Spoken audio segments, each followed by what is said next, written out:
Hi there, I'm Holly McDonald with the OC Pod, where we discuss all things concerning the lifestyle, businesses, and activities that make Orange County such a great place to live. Not only am I a local realtor here in Orange County, but I love sharing the content and community, everything that makes Orange County so great. And today I am fortunate enough to have Bridget here with me from the Boutique Management Company. Is that right? Boutique Property Management and Sales Group. Thank you. That's the official. That's the first official name. Well, Bridget, thank you first of all for being here. Thank you for having me. Yeah. So I understand that you are also a fellow licensed agent. I am. But you have a niche carved out that's very specific as far as property management goes. And I mean, almost half of Orange County is not, it's not owned. It's mostly like property owners and tenants and all of that. So I'm sure there's a big base for your need. So I wanted to find out more about what made you decide to carve out that niche.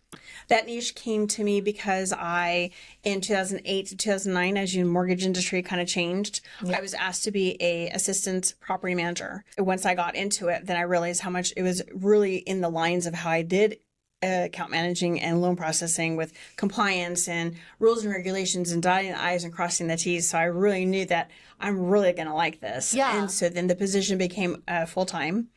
And that's how I met Tawny in July of 2010. And I just loved it. So I've just continued on. Of course, once in a while, I'll be able to be doing real estate needs and sales and such. Yeah. And listing and selling. But this is something I really enjoy doing. I love the customer service. Yeah. I really love to go because my nickname is Bridget.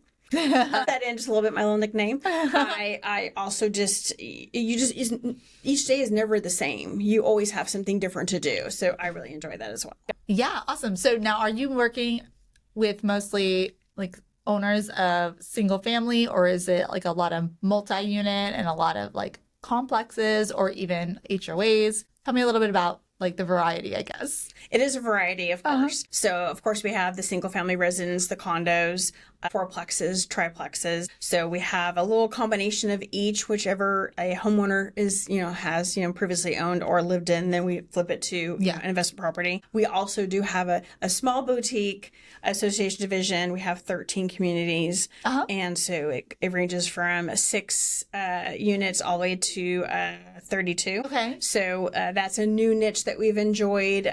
People get lost in the shuffle with the big companies. I'm not going to drop any names, but I want to be politically correct. But these small communities get lost, and they don't get receive the customer service they deserve, and they're paying their HOA dues, and they're taking care of their communities. They just are not heard or listened to, and they get kind of lost in that Rolodex of clients, I guess you can say. So we enjoy doing that as well. Okay, so you're kind of doing a cross between the ownership portion with their tenants, and then also HOAs with handling all of the members of the community. Right.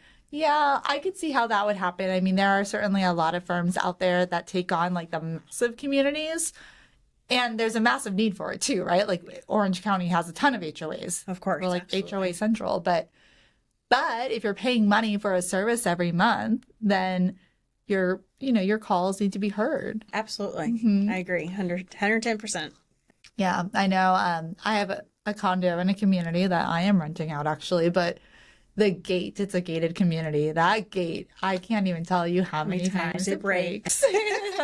You probably heard that one before. Absolutely. Yes. Yeah, and it's just those things, that you want them handled in a reasonable, timely manner without breaking the bank too. So I'm assuming that your like Rolodex of contacts must be huge for like service providers and helpers. Absolutely, yes. And since we started property management careers in July of 2010, it's from A to Z. We're very, very lucky to be able to have all those clients that we met in July of 2010 when we very first started this part of our career. And to today, we're able to take the vendors that did work on our investment properties for the individually owned owners, and then also be able to use them as well for the association. So we've been able to mirror those clients and be able to take care of many people as we can. But of course, it's nice to have extra vendors come our way. Oh, yeah, for sure. And so I'm going to guess, are you getting calls at all sorts of random hours? Oh, of course. Yeah. Yes. What are some of the craziest scenarios you've had to deal with, if you don't mind sharing, maybe without dropping any names? I don't know if there's really crazy. It's just kind of a complaining kind of a situation, having too many ants or too many bees in a certain area. And you get the phone call on a Sunday and you're going to go to church with your family and then have a dinner and you're getting a phone call on bees and ants. I'm like, okay, well, that can be taken care of tomorrow, Monday. But, you get the little ones that are, spoiled. Prima donnas, So you just do your very best to calm people down. Say, okay, no problem. I'll take care of it. Go ahead and go in the portal. Yeah. Put a maintenance request in. So I haven't had anything really seriously crazy. I just have just like the normal typical ones, but just people kind of are pretentious, they want snap kind of service. Yeah, I think our society is going a little bit more to the entitled side. So Exactly. Yeah. I agree. So as far as what you're helping homeowners with, the property owners, what are some reasons that, like, objectively, you would say that it benefits a homeowner to have the support of a property manager? Because some people like to do it themselves. They might think that it's a lot easier than it actually is. What are you seeing?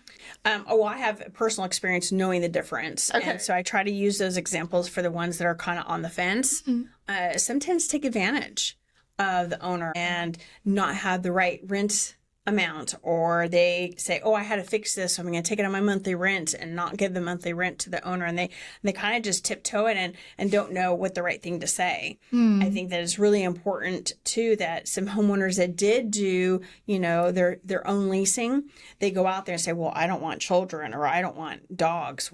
You can't say that. You can't do that. And so when I first talk to someone and I tell them, okay, your residential home is not going to be changed to an investment home. This is what we need to do. First and foremost, your smoke alarms need to be the 10-year battery, and step by step in that manner, and try to hold their hand to let them know how we can help them. Yeah. And then at the same time, I tell them, do you really want a phone call at Thanksgiving or Christmas? The garbage disposal is not working. So I try to show them that there's a value to us, so we can be there for them. And they don't really have to worry about it. It's taken care of. But we will also talk to them if they have a property threatening emergency and it's above the traditional maintenance budget that we have. Of course, we're going to let them know. Yeah, for Of sure. course, we're not going to spend, lots of money without talking to them. But just the basic, care of a home is just nice to know that you have somebody. Well, and plus we have our education, and we have continuing education, as you know. And so we have new rules and everything else. Well, let's just say, for instance, it was just recently the Section 8 income. It's a protected class now, so you can't say no. Yeah. So I just think it's really important for homeowners to know that we are here to have their back and have their best interests at heart. Yeah, I mean, you bring up a really good point. There are so many rules, and I think that I see it sometimes that homeowners just believe, well, it's my home, so it's my decision who I'm going to allow to live here. But once you turn your home and flip it to a rental property for consumption of like actual people that want to rent there are guidelines that are in place.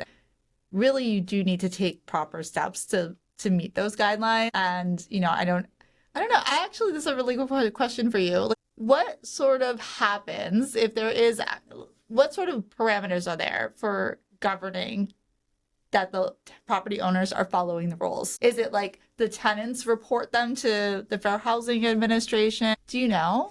I haven't stepped into that situation, but hopefully you never do. Everybody is, they'll go on ChatGPT or Google and figure out where they can, get around and or sue and or complain. Yeah. I can imagine that, there's some pretty savvy people out there in that regards. So far, I have not had that happen to me.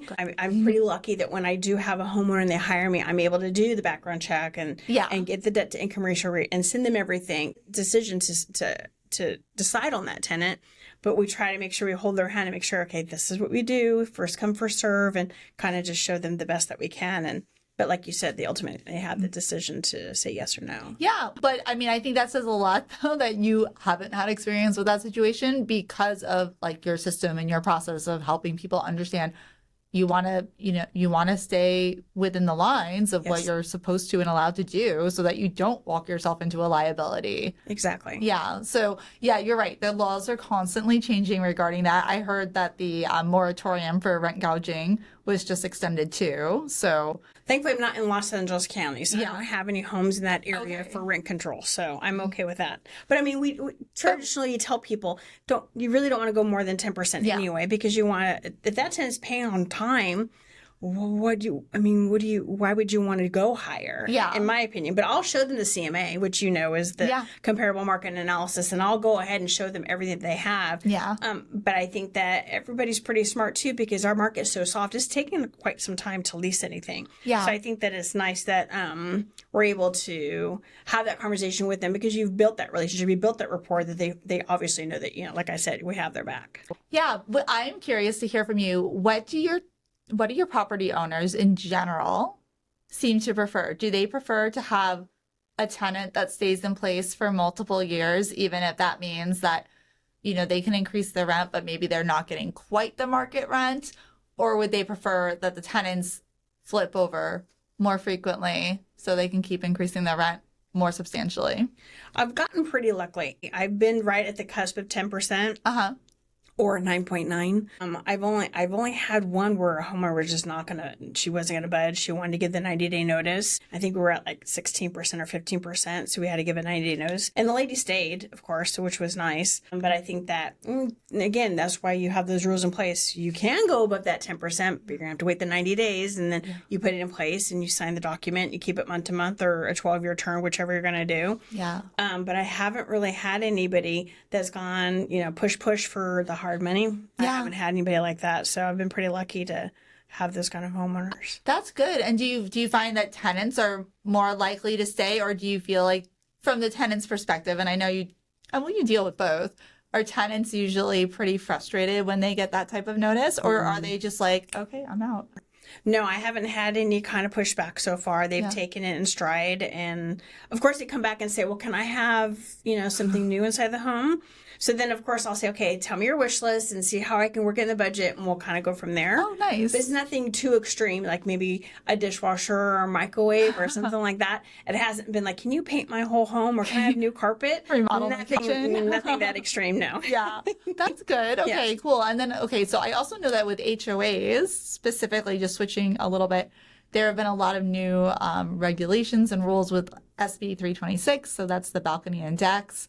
I don't know if you've had this come into effect yet with any of the condos that you work with, but have you had any issues with that? I haven't had any issues with it per se. I've had the inspections done. But the proposals are coming in really slow.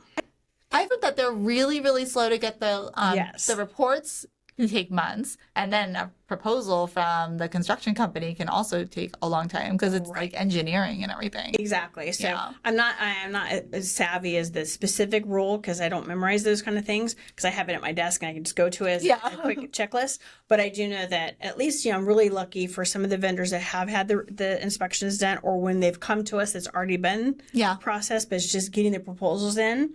And then when the inspection is just happening, when we just get hired, because like I said, we only have 13 communities, 6 to 8 weeks is when you get the inspection. But then trying to get those contractors, it's definitely a time crunch, of course, number one. But what do? You can't have a handyman do the work. No, not at all. It's interesting because I know you're in the real estate side too. Like, I recently had a transaction with Jason Thomas, who's a lender that we work with a lot, and the HOA had the inspection done like a few months ago, and they still didn't have the report yet. And so for financing, there's a lot of like legalities involved right now for what Fannie Mae and Freddie Mac want to see before you can close.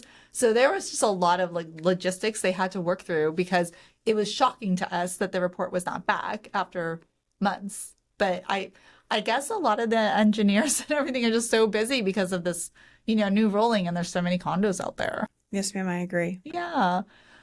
Pause for a second and just see any other questions I have. And also, if there's anything you want to add into the mix too, we can talk about it. Okay. Yeah. We talked a little bit about how you guys came to be hiring. Oh, okay. I'll ask you about mistakes you see first-time landlords make. Is that a good one? Do you mind? I think we touched that one where I said that they only want adults and they don't want kids. Oh, yes, you did. Yes. You did.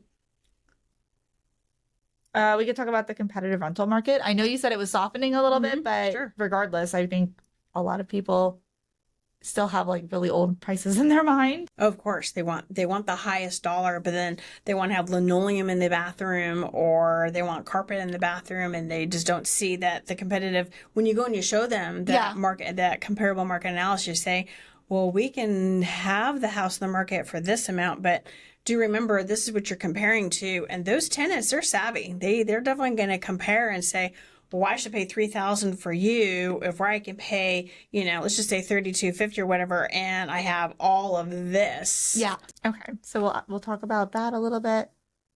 Well, let's do that one first. I have two others on here that we can probably chat about after. Okay.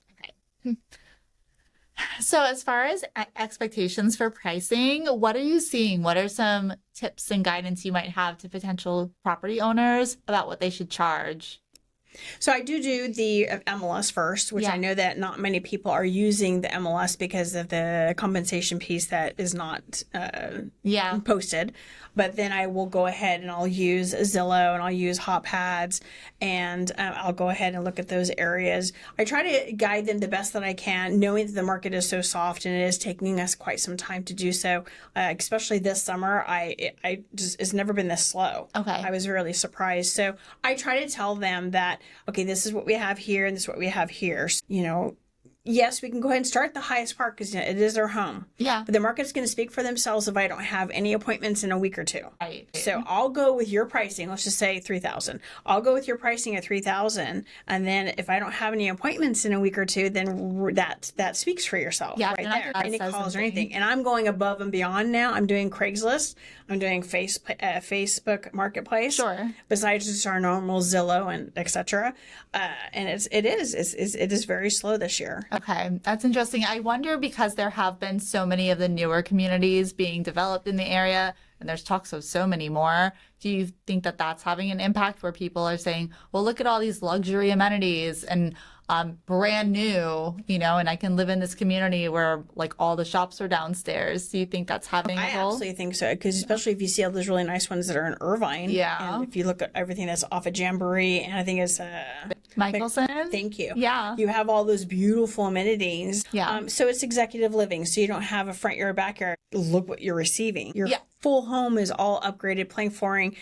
You have granite countertops, stainless steel appliances. Some of the houses that we have now don't have appliances like that. Yeah. And or don't have a washer and dryer, don't have a refrigerator. You have to bring in your own. So absolutely. Yeah. There's definitely a competition. I keep saying that, honestly, all of the beautiful apartment communities, good for them, but they are definitely setting the expectations of those who dwell in them way too high, especially if they're trying to afford, say, a first-time home, that probably their budget's not gonna hit that mark of the quality and the finishes. So they walk into a regular house and they're like, but oh my goodness, where are all the bells and whistles that I'm used to having? Plus the movie theater and the workout room downstairs. Now I'm gonna have to pay for those too. So I agree. Yeah, it's an interesting trend that we're seeing right now. Absolutely. I agree.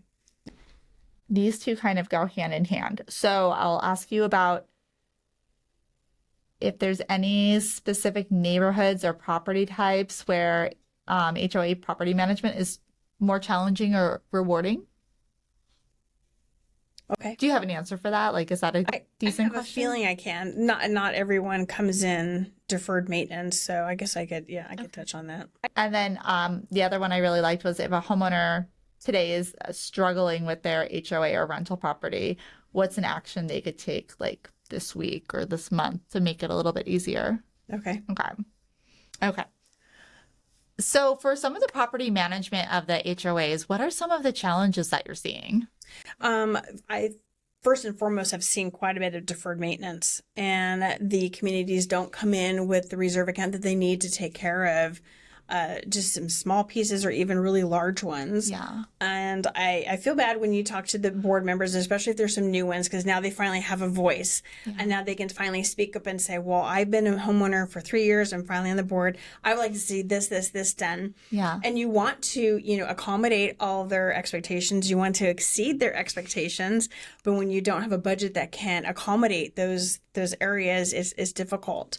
So then you go ahead and you have those little strong conversations recommendations, and then you have the whole community get on the Zoom or Google Meets, however you have it, and let everybody know, okay, if you want to do A, B, and C, your monthly HOA dues have to come in at this amount, so then we can get ready for this project, and we can maybe, set aside some money for this project so they can see. But I do like when you do have an association that has a new board member, they have a voice, they can finally put in their 2 cents. They've been there for long enough that they want to see some improvement.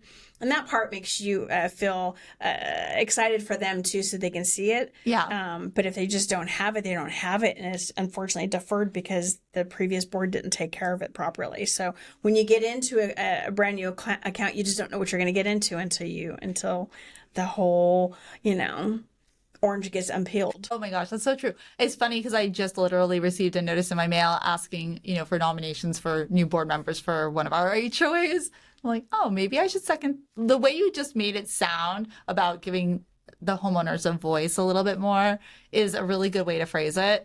And I think what I've seen too, and I'm sure you have, is that sometimes the budgets are just really off as far as they haven't really been keeping that great of a track of the books. And so it is shocking that they might just be completely off course. They might have been budgeting for something based on numbers of what it would cost 10 or 15 years ago. And we all know that that's gone up dramatically. So Dramatically. you can be very underfunded. Absolutely. And that's why I think it's really important too, because Tawny and I have the background for being property managers. We know that we're going to get more than one proposal. Let's go ahead and get 2 or 3 so we can see everybody's point of view and get another contractor to come in. And if you didn't use a contractor before, maybe you can, so you can see their insight, or they can give you tips on how to take care of it better. So I think that it's important to be able to, you're going to have to do your homework, especially when you're coming in as a management company. You want to go in and check it out and say, okay, this is where we come from. So can you let us, help you out with here so we can show you? Yeah. And then that's the next type.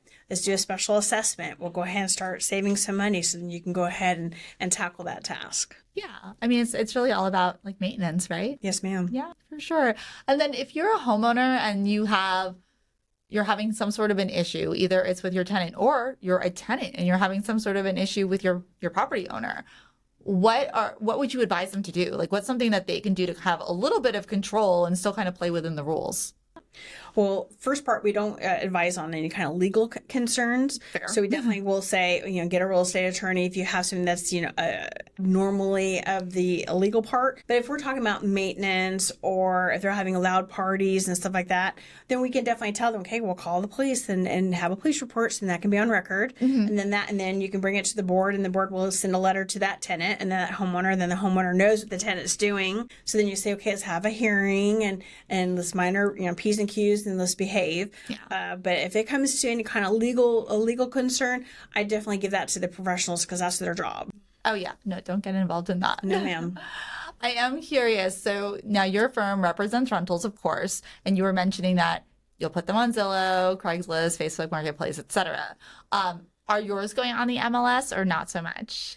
I did it on the last 2. Okay. But it didn't get me anybody new. Okay. So I didn't, I didn't feel that it did me any justice compared to what we do for our own website. Yeah. Because I'm curious, because I see this a lot in my world, just mostly focusing on the real estate side, not the property management, but I always get calls for rentals. I mean, people are always asking for help. They see that you work with homes, so why wouldn't you?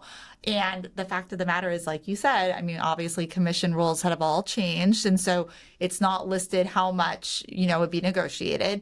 And a lot of property owners, maybe they don't want to offer something. And then a lot of tenants don't necessarily want to pay anything extra because for them, they're already coming out of pocket for, their credit report and their first month's rent and their security deposit and who knows what else. Exactly. So is that where if they come directly to you, then essentially they're just paying the fee that they're not having to pay for like another agent on top of that necessarily. Oh, no, ma'am. So we'll if they come directly to us, like if it was Zillow or Hot Pads or whatever, we'll show them the home, of course, because you don't do anything sight unseen. Yeah. And then they just take care of the application report. Yeah. And then they will go ahead and move forward and show it to the owner and have them decide. Okay. I've only had one agent recently, but there's no compensation on the table, so there's nothing really to discuss. Yeah. I think a referral fee seems fair, but you just, you really don't know until you cross that bridge. Got it. Yeah, I think it is. It's a little bit of everybody's just readjusting to it. But I was just asking more so, really more so. Is that you? Oh, that's okay. We got editing for that. You feel free to go in the hallway if you need to. No problem. Yeah. I was more so asking because so many tenants are confused about where to look, what's a scam, which we should talk about in a second. Yes. And who do they have to pay anything, or how does that work? And so what I'm gathering though is if they go directly to the boutique's website, then they would see your rentals and just contact you. Right. The complaints I hear in general, not about your company, but I hear that a lot of like rental companies don't get back to the tenants ever. That's their issues, right? And then also the scams. How do they know? Like, should they be sending money in advance? Is this deal too good to be true? It's scary what's out there and what sort of information people are requesting and what sort of information people are like, is it okay to give this up? So what is your guidance or words of wisdom on that? I think that's a great question because my neighbor actually had said, my son's looking at this house. Can you help me? Absolutely. So I went on the real list, of course. The name did not match. Mm-hmm. I went all the way down to the very bottom to see if it was quitclaim deed or any of the names. Not at all. Never give money for keys, ever. You definitely need to do a tour. Mm-hmm. You want to see a lease. They didn't even have a lease. So, oh, yeah, you can do month to month. We don't have to do anything. Oh, absolutely not. Yeah. Right? So I'm lucky so far that I've known a lot of people say, hey, Bridget, what is this? Yeah. And so then I'll go on the realist and I'll find out who the owner is. And if they don't match the names or just something just keeps on funny, I'm like, you keep on moving or what do you want? What are you looking for? So, of course, I'll go to the MLS and I'll look for the houses, right? Yeah. And see if there's anything available. And in my experience so far, I don't see very many, but, whatever they're looking for as far as our budget is concerned. And then, of course, you just have to Google it. You have to go on your Zillow and you got to go to your hot pads and just put that, that price point that you're looking for and see how that can accommodate to them. So I know it's there because, you can go on Zillow and look for rentals because a lot of homeowners are doing it themselves, of course. Oh, definitely. Too. Yeah. And I think that you just kind of have to follow your gut, and like the golden rule is if it looks too good to be true, like if it's a 4-bedroom house in Irvine for $800 a month, it's not real. It's a room for rent or something. If that. Yeah. That, or it's just a complete scam. And I've seen my clients have forwarded me some of the emails they've gotten from the scammers, and they're so detailed. Usually there's little like Easter eggs of why they may not be legit because they'll, spell things really incorrectly or grammatically it's wrong. But they'll go into great detail on their stories of why you need to send the money and why it's this person's name versus that. It's crazy. I'm glad that I haven't touched too much of that, but I think that people should use their best judgment. Yeah. If you don't give up information like that, you don't give your social security card, you don't pay cash for keys and so on and so forth. So I hope people will use their best judgment to know that they won't get hurt. Yeah. And with your company, when someone's applying for a property, walk us through the process really quick, because I mean, absolutely. Everybody's a little bit different, yes. But are people giving you all of their paperwork up front and running the credit check, or are you doing an application? And then if you pass that test, you go to the next, or how does it work for you? So I definitely want them to see the home. I want them to do a tour. I want them to take their time. And then when they go to our application process on our website, it's real simple. They find the pictures, and then they go ahead and they fill everything out as you normally would. Yeah. Your information, where you live now, your employment, and then references. Mm-hmm. I traditionally, and I've been doing it for a while, so I try to make it as simple as possible. 2 months bank statements, 2 months pay stubs, and a reference. Okay. And that's how I gauge it. So once you get that background check, and then once you look at the pay stubs and the bank statement, you're going to see if the debt to income ratio is going to work or not. It's really black and white. Yeah. I also know as well, back in the day when we had COVID and everything else, that some people did have some hardships. So when you go and you do your application process and you have your minimum requirements to qualify, there's some gray areas on that. Yeah. But I think that the book, you can judge a book by its cover on that situation of how many lates they have and their referral process. unfortunately they've had some hard times. I'm so sorry, but you're also, your job is to take care of your landlord. Yeah. You definitely don't want to see somebody that has a 500 credit score and want to have a $4,000 rent, and they can't pay their own regular car payment or their credit cards.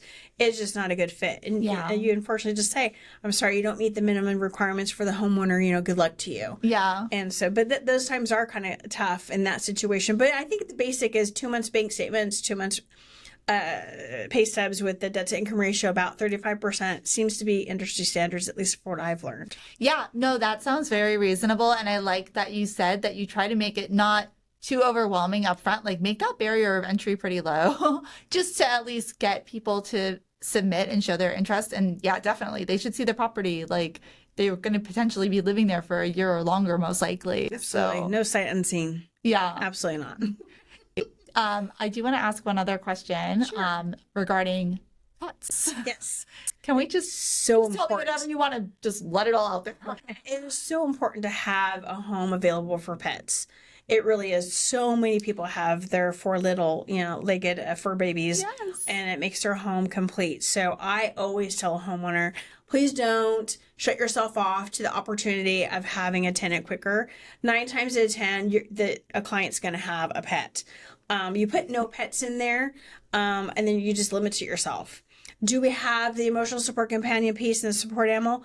Absolutely. But there's also guidelines there. Yeah. You have to have a general practitioner letter, and there is still guidelines within that security deposit. If your emotional support companion made any damage, then yes, that security deposit can be used. I also tell them it behooves you to have that opportunity to, because we do pet rent instead of a pet deposit. Okay. In the long run, you're gonna be earning more money.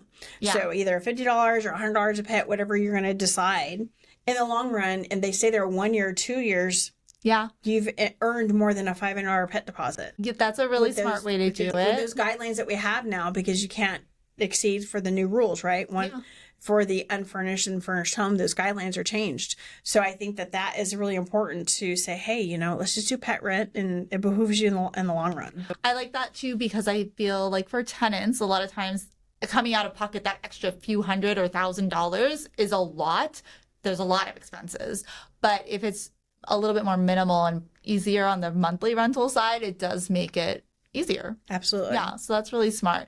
And then I know you were mentioning a little bit about it, but there are ESAs, so emotional support animals, and all of that too. Have you had to have any heart-to-heart conversations with property owners about that? I've explained it to them when we put the house on the market. I'll let them know. Even though you say yes on pets, they're still going to come back and say, oh, I have an emotional support companion and a letter, so I don't have to pay the pet rent. Sure, no problem. Just give me the letter and I verify it, and then you have the addendum. So I absolutely let them know ahead of time, for sure. Yeah, I think that's why it's so good to have somebody who's dealing with the rentals day in and day out to really make sure that the homeowners understand what they're getting into. Absolutely. Yeah, I mean, it's like selling a home for sale by owner, right? Like in our industry, we'd say, there's a lot you're opening yourself up to that you think you know it, but, there's a lot of pieces to it. Same thing with the rentals, and month over month, then you don't want to be chasing somebody down for rent or anything like that. And also to just help people if they ever need to do an eviction, which hopefully you don't have to do many of those, but no. Yeah. But those can be very challenging to deal with. And I would assume most property owners don't want to deal with that on their own. No, I can't imagine any of them want to do something like that on their own. No, I agree. Yeah. Well, I love that your kind of passion for doing this stems from like your personal experience and your skill set, what you like to do, because you definitely have to be very organized, very good with customer service to do what you do. And that's awesome. Thank you. I enjoy it. I really do. And so do you cover all of Orange County? Are there other areas that you cover? I'm open to working pretty much anywhere. So the farthest distance I have towards the IE would be Yucaipa and Redlands. Nice. And then towards the Orange County area would be probably the San Clemente and San Clemente area towards that way. And then when we go past Long Beach, I only had one in Signal Hill because I did it just to help out because I knew the owner. Other than that, I don't mind going I don't want to go to Palm Desert because that's too much. That's a little too far for me. That's a far, but that's a far drive. But I'm pretty open to where I'll go. And Menifee towards Temecula, I've gone in that direction too. So yeah, I'm pretty open, I think, but not too far. But I think I'm open. So I guess I'm a 75-25. Yeah, well, and I think as long as you have like the vendor contacts to really help you and support you. That support system is necessary. Yeah. What is your last question besides from where people can find you? But if somebody has an issue with their property, they're a tenant, they have a leak or something like that, which is a little bit more on the urgent side, what are you advising them to do if it's 2 a.m. on Saturday night? Well, we're lucky that we do have vendors that do work in the middle of the night. Okay. It's immediate.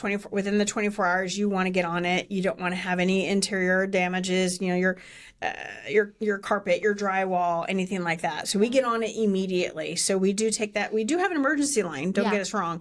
But we do have, that close relationship where the tenant does, okay, I have this problem. Yeah. And then we get on it right away. So we do have vendors that do work in the middle of the night, will help us and shut it down, and then of course do the repairs the next day. Amazing. Yes. Yeah, it's important. Thank you. So good. Where can people find you? And I'm sorry that Tawny couldn't be here today. And a prior commitment, yes. That's okay. That's great. You two are killing it. You're obviously busy taking care of clients. Where can people find out more about you? So boutiquepropertymanagement.net is our website. Okay. And both of our cell phones and our email addresses are on there. So we're here to help wherever we can. Okay, perfect. So tenants, if you're looking for a place to live, definitely reach out to Bridget. And then also property owners and HOAs, if you're looking for management and help with all of that, then they got you covered too. Absolutely. All right. Thanks for being here, Bridget. Thank you. It's a wonderful opportunity.